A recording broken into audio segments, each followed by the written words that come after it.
Ladies and gentlemen, welcome back.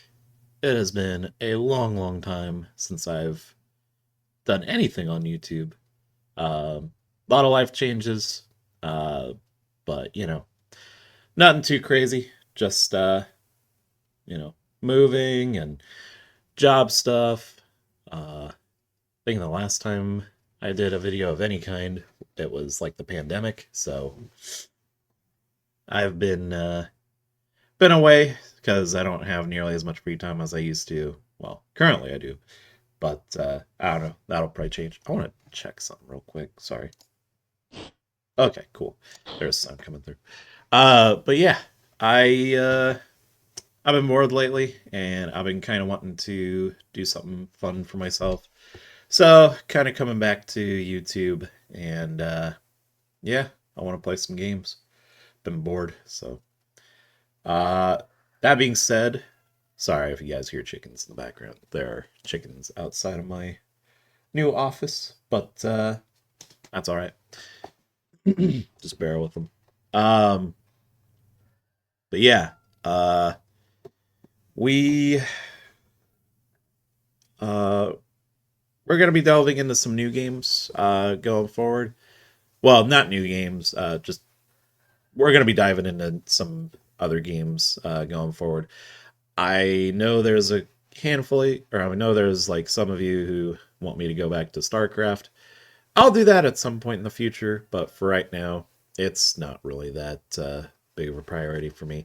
I like StarCraft, but only in like stride, really. So it's one that I want to finish at some point, but for the time being, I'm not really like super interested in beating it for the channel right now. But it's not going away. It's just it's going on indefinite hiatus for now. For the meantime, I want to focus on games that I enjoy. So might do some more Halo down the road. There's plenty of mods now, so that is something I'd like to focus on. Even though it's going to be pretty much the same game, there are like cool things that I can show off and stuff that modders have improved with, or have improved the game with. So there's that to be looking forward to. Couple more first person shooters that I want to delve into, just stuff like that. But to keep this video kind of shorter, tried doing this video yesterday, and it I didn't realize I didn't have the sound going, so kind of sucks that I have to redo it, but that's okay. Hopefully I can cut down the length of this. But we're gonna focus on a older game series by Bungie. For those of you who don't know, Bungie created the Halo franchise and the Destiny franchise. And recently they have announced a new game that is not a new IP, but is some new territory for them to be diving into using an old IP called Marathon. Marathon is one of their earlier IPs that really took off. It's a first person shooter, uh, basically a Doom clone. It has a little more going for it than a Doom clone, but I mean, obviously the style is pretty much that. Um, you'll notice as we play through the game, there's a lot of similarities to Halo.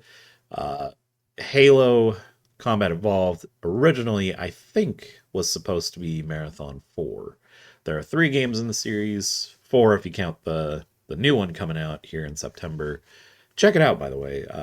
The trailers are on YouTube. They just dropped like a whole lot of video and stuff about it. So,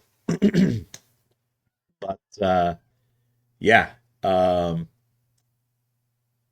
oh, what was I gonna say? Sorry, that chicken's like really throwing me off. Marathon is basically like their first. Well, it's not their first foray into first-person shooters. That would have been Pathways into Darkness, which is a prequel to Marathon in some regard. So I figured since the new game's coming out, and I'm really hyped for it, um, even though it is an extraction shooter, I'm not really a big fan of this these new shooters nowadays, but I'm willing to give it a shot because it's a marathon game. They did this awesome augmented reality game um, on like the web browsers and Discord and stuff like that that really fleshed out what the story is going to be and whatnot. So if there's one thing to look forward to in a marathon game, it is the story. So that being said, we are going to dive into the very first one from 1994, and we're going to try and play through all three of them. I'm currently working through the second game on my own because I haven't beaten any of these up until recently. I beat this marathon, which is the first.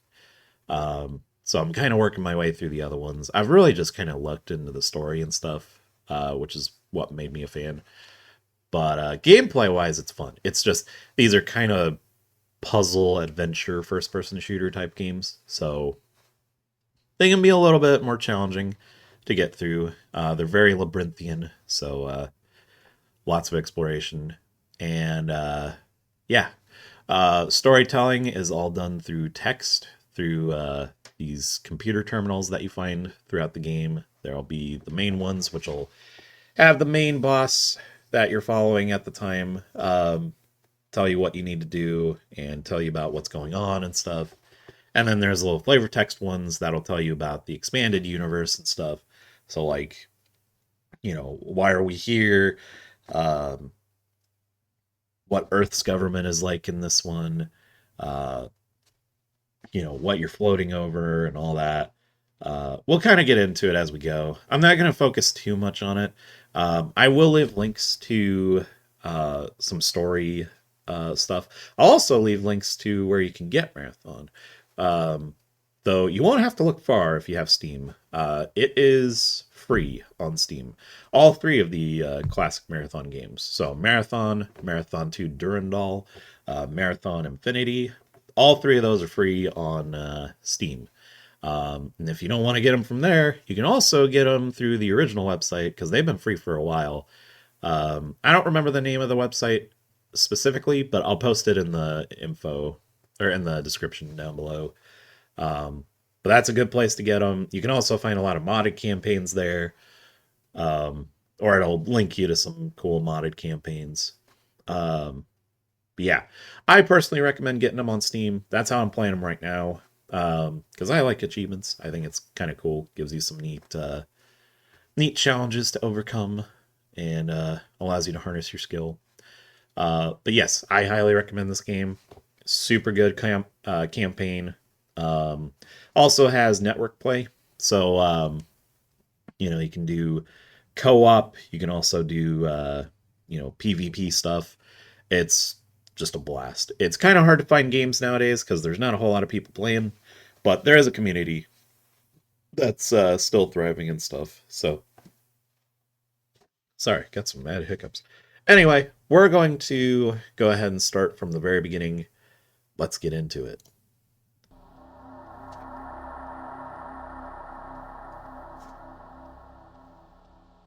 Gotta set that atmosphere. Anyway. So here we are. We are a guy called the security officer or the cyborg. He's a man of many names. That thing right there is one of our primary enemies. These things are called Phor. That's spelled P-F-H-O-R. And they're not the only aliens that we're going to see. These are kind of like the grunts from Halo. They're just kind of like the low-level monsters that you're going to fight. Here is one of our first story terminals. We're going to access that, and this will kind of tell us what's going on and what our objective is for the levels. So, I'm going to read these out. They might make the video take a little bit longer, but, you know, it's fine. By the way, I'm not going to find every single terminal in this game. That would take forever. I'm not that good at this game's exploration, so... If you want to find that kind of stuff, look into the link below. I'll have the Marathon story page, which will have every terminal from every single one of the games, and I'll tell you about everything that goes on in this universe. But anyway, let's do this. Marathon Emergency Systems broadcast. Today at 8:20 hours, the Marathon came under surprise attack from unknown hostile forces. The Marathon has sustained serious damage. At 0830 hours, sorry, it's kind of weird. Alien forces boarded the Marathon. The current situation is dire. All personnel are required to arm themselves and fight for their lives. Incoming message from Leela. Welcome to the Marathon. I am Leela, one of the 2 surviving artificial intelligences aboard the Marathon. I have been severely damaged and am working to understand the current situation. Find the teleport terminal located in the hangar's control room. By that time, I should have a better idea of what is going on. End message. This is where you are now. From here, you can explore the rest of the hangar area, although not all of the doors on the level are functioning. There is a pattern buffer at this location. Pattern buffer is the word for save station. It's just a sci-fi term, but there is a jump pad at this location. Activate the terminal and leave the hangar area. And that's all you really need to know about this level. It's basically just get from point A to point B. So yeah, we are on the Marathon. It is a giant colony ship made from the Mars moon Deimos. It's basically just the moon hollowed out with a starship in the middle of it. That's what we came in on. It's an escape pod from our shuttle that got blown out of space by one of the AI. Well, I guess I can't really say that. That would spoil some things. It got blown out of space during the attack, and now we're on here. So we get to basically save the Marathon from the invading aliens. Which for a while now is just going to be these guys, so pretty basic. These guys are the weak ones. They're kind of like the grunt miners from Halo. But there's also the purple ones, which are kind of like the majors. They take a little more damage to kill. And then there's some that fire projectiles. There's like an orange one and a blue one. The orange one is kind of like the minor of those, and then the blue one I think is the major, only because it fires twice as much stuff. There's one of the projectile ones now. It's kind of showing up on that ledge there. Give you a better look. But yeah, 3-eyed, tall, skinny looking dudes. But here's our save station. We're going to save pretty frequently just to be safe, because if you die, it starts the entire level over. Or it starts you from where you last saved. So I'd prefer to not have to start the whole game over again. But over here, you'll see one of the various switches that you'll have to interface with. You can either hit the action button, whatever you have it set to, or you can do like a real marathon player and punch it. You'll also get a grenade launcher down the road, and that'll have grenades that you can shoot at them, and that'll activate them too. That out there is the force ship that's attacking. We'll get into that later, because at some point during the game, we are actually going to be on board it. So, but yeah. So here's some of that labyrinthian stuff I was talking about. Kind of a nightmare to get through some of this area. But luckily we have a map that kind of shows you where you go. You can also move around while you're in the map. Just make sure that, you know, you don't run into any enemies or whatever, because they are moving as well. So, but while we're down here, we are also going to come across our next enemy, which is a member of the 4 race, or the 4 faction, which is called a Spht compiler. Spht is spelled S-P-H-T. These things are kind of like the techno wizards of their group. They interface and hack terminals and stuff like this guy's doing here, in the context of the story. But they're going to become an important part of the story later on. But for now, they're just a tanky little enemy that we have to kill. So, oof. They hit pretty hard when they attack, so make sure you kill them when you can. That was a basic one. They're kind of just orange or red in the later games. But they'll shoot like a straightforward projectile at you. But then there's a purple one that you'll see later on that will fire a homing projectile at you. Very dangerous. Anyway, there is no jump button in this game, so a lot of your getting from point A to point B over, like, you know, high distances or whatever is motion based or physics based. So you'll run and then you'll kind of just make your way over gaps. we'll get into that when we get the assault rifle down the road. So, anyway, another spit compiler. Woo!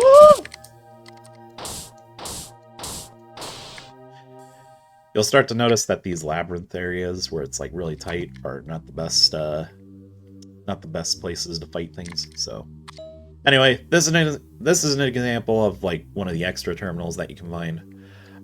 Obviously, it's a lot of mumbo jumbo. I can see some like binary code in there, which for those of you who have been following the ARG for the new marathon, this probably actually means something. I haven't looked too deep into it.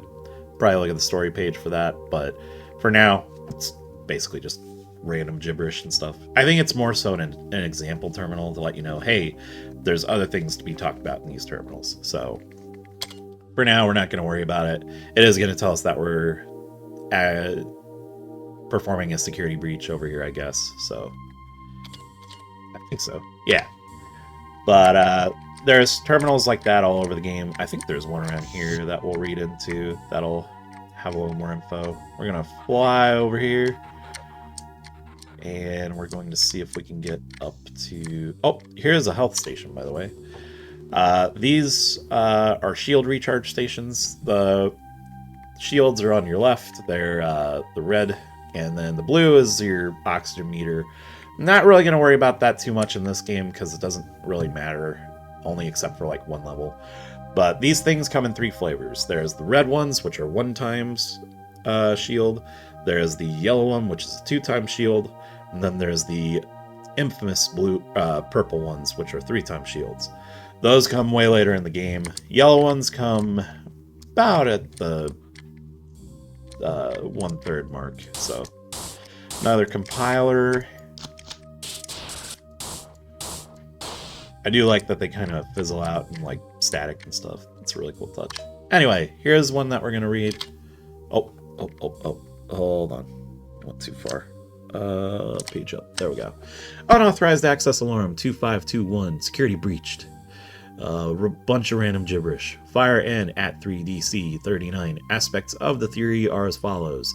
Each society has some controlling force or forces which decide its direction, but the relationships in society are arbitrary. Humanity can relate to money, machines, neighbors, anything really. Logical reset at 67FC229. Individual character and personality are preserved in stories, movies, ROM personalities, etc. Although individual expression is a universal ability, individual freedom is constrained by the society. See attached figure. Pretty sure that line of code is probably like a JPEG, but it's not showing. So, logical reset at 67FC231. Spurious interrupt. Breach disabled. Further access denied. Breach location undetermined.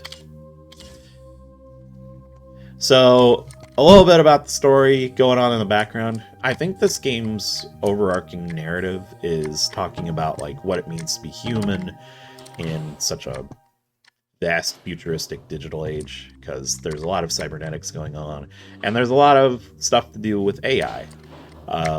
If you've played Halo, you kind of get where that's going. AI is kind of a pretty important part of the series because they're able to interact with things, and they can often, in later games, cause pretty big issues when they think too much. This game is pretty much the poster child for that idea. You'll remember something called rampancy. That was kind of a big plot point in Halo.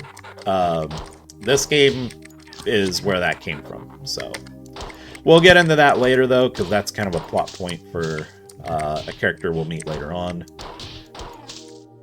But yes, that is a very important part of the story.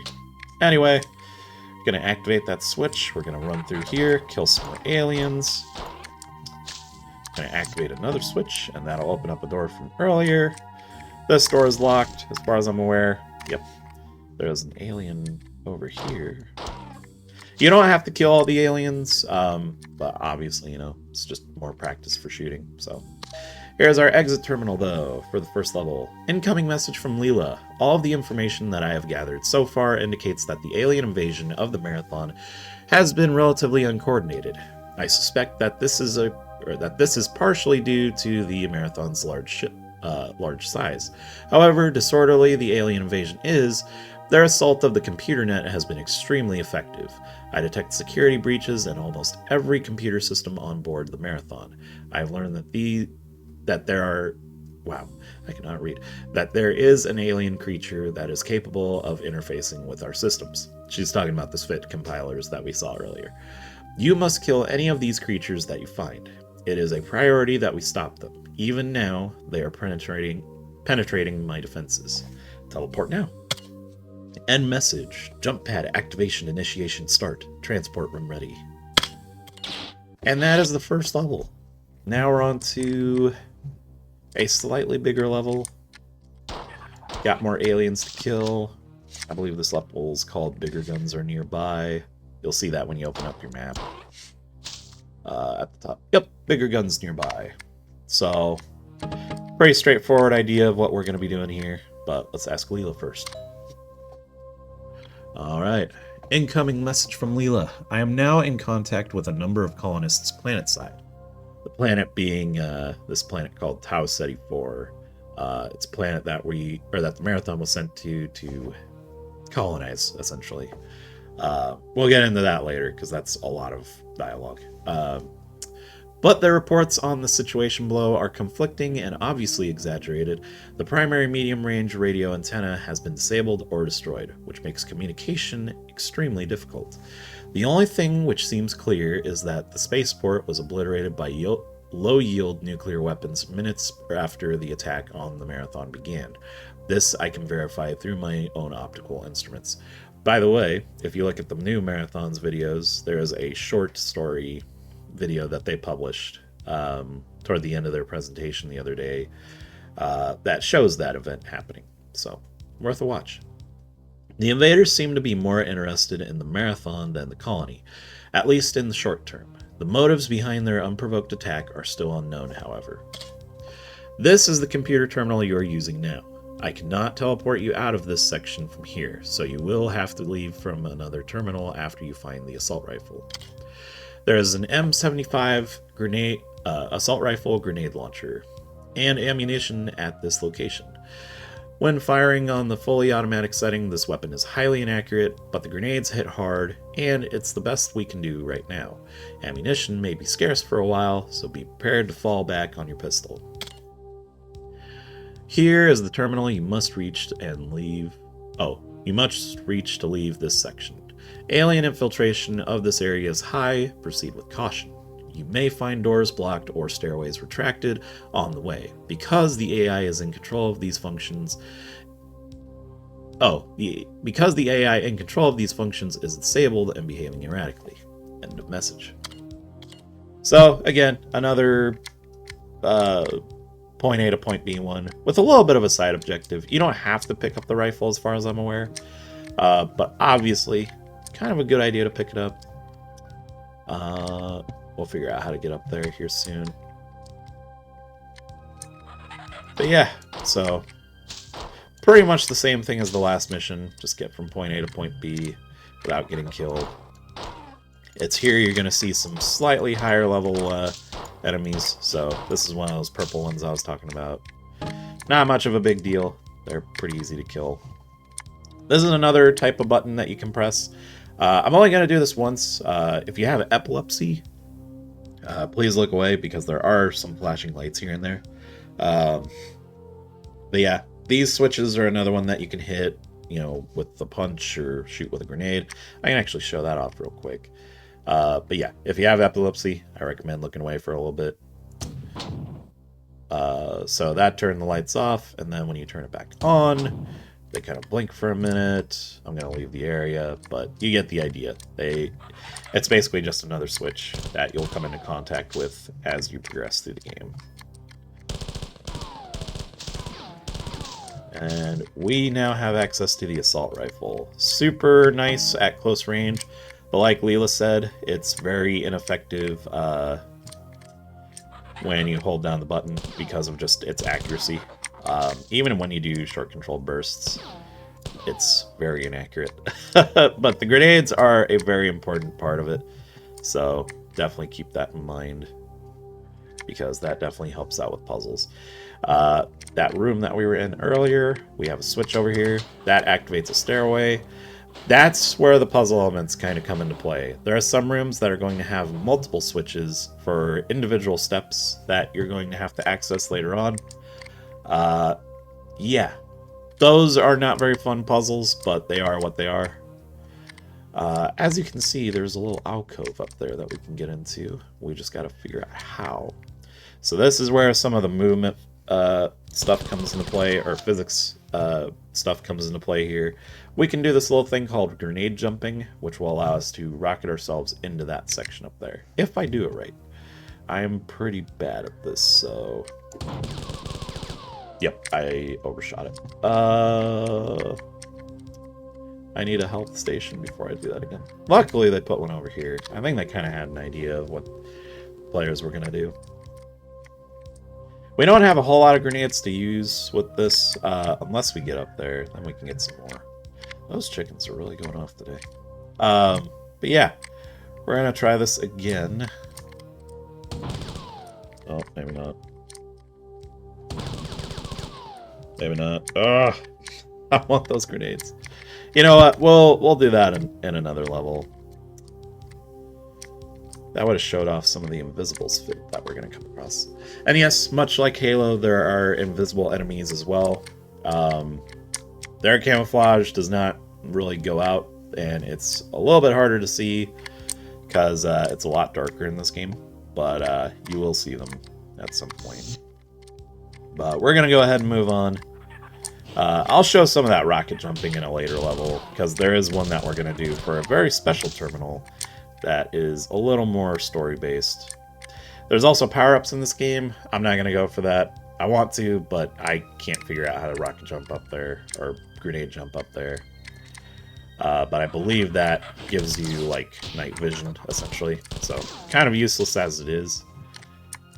But, for newbies, it might be useful if you can figure out how to grenade jump. But like I said, we're going to kind of blitz through this. I'm going to kind of take my time making videos with this one too, because these videos are going to go long enough with me explaining stuff as we go. So we're going to end the video after this level, and after we find a save station, obviously. But, you know, just bear with me. It's just, there's a lot to explain in Marathon. It's a very in-depth story, and there's a lot going on in the background, and I figure since a lot of that pertains to the new Marathon, we should probably spend some time on that. So usually there's one in here.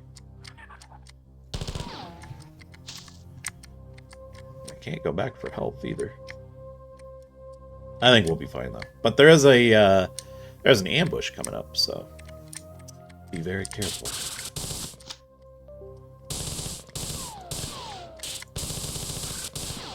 Probably something disconnected from my PC. Hope it wasn't the mic. Nope.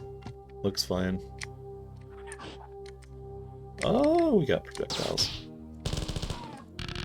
Oh, we're out of ammo. That's why I wanted to get up into that shaft. We'll get more, though, as we go on. But for now, we're going to be relying on our pistol quite a bit, so... Let's see. Got a little flavor text terminal down here. Conveniently located next to the exit terminal, so... This right here activates an elevator. This is another switch, by the way. Same principle. Usually they can only be activated once, but yeah, just something to keep in mind. Anyway, unauthorized access alarm 2521. Security breached. Excuse me. Nose is acting up. Marathon Internal Engineering Documents, Section 1-C, Appendix H. Subject, Doors, by Estasia Orestes.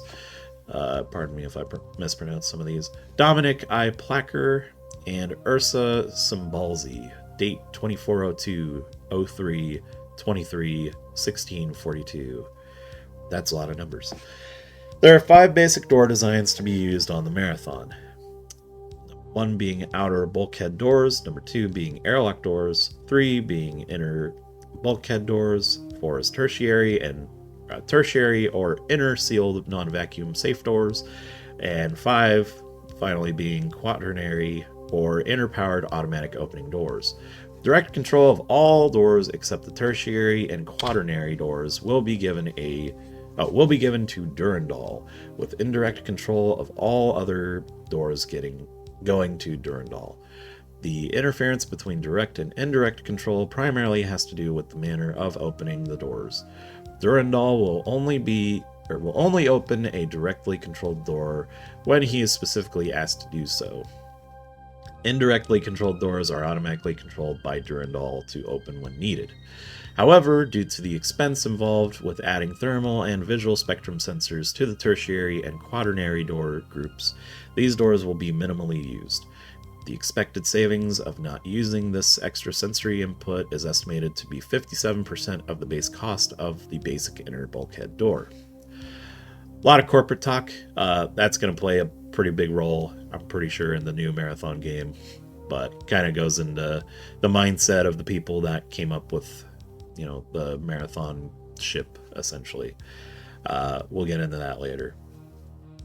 The types of doors are all basically the same with some slight variations. The door in classes 1 and 3 are the same doors classified separately to distinguish between the level of safety checking required to assure acceptable leakage. The airlock doors are specifically modified to work with manual and remote activation switches. Airlocks are all to be marked with a specific airlock symbol and to be outfitted with an air recharge system.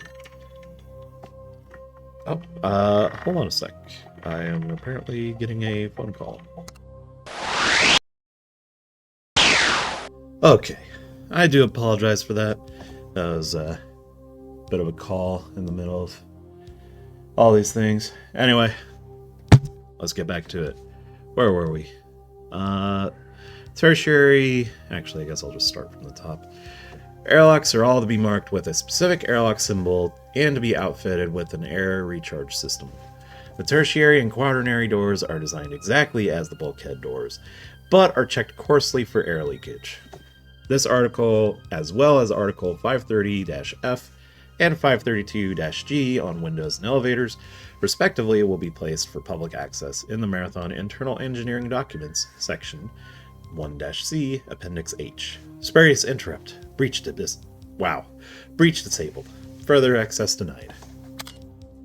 Alert. Security breached at terminal 2362-D. It's probably a... Wow, never mind. I cannot talk today. Anyway. We are done there. That's kind of talking more about what Durandal is. One of the shipboard AI that kind of helps out with things. His whole entire deal is that he helps out with doors, elevators, basically just navigation stuff for the colonists inside. Though most of them, I think, are in cryostasis. So she's going to explain that more here.